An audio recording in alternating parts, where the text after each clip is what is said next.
अस्सलाम वालेकुम दोस्तों, कैसे हैं आप सब लोग। Welcome back to our channel find Urdu. आज का हमारा टॉपिक है कॉन्फ्लिक्ट का मतलब और मिसालें।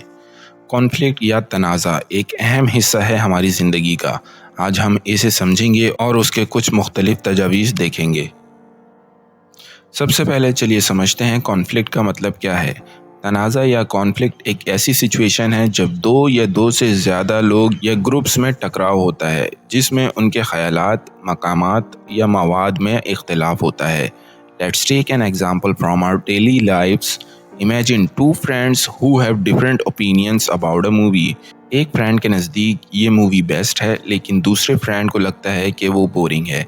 ये डिफरेंस ऑफ ओपिनियन उनके दरमियान एक छोटा सा तनाज़ा यानी कॉन्फ्लिक्ट पैदा कर देता है। In this situation we can say the conflict arose when they couldn't agree on which movie to watch, highlighting their different tastes।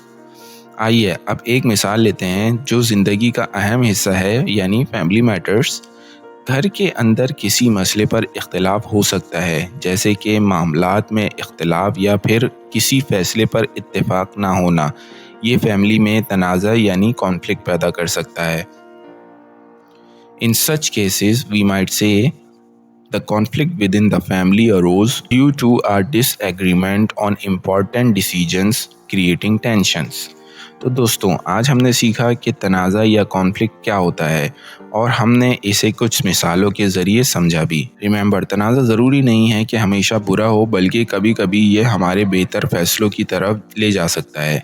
उम्मीद है कि आपको ये वीडियो पसंद आया होगा। अगर आपको और किसी उर्दू लफ्ज़ का मतलब समझना है तो हमें कमेंट्स में ज़रूर बताइए। मिलते हैं अगली वीडियो में, तब तक के लिए अल्लाह हाफ़िज़।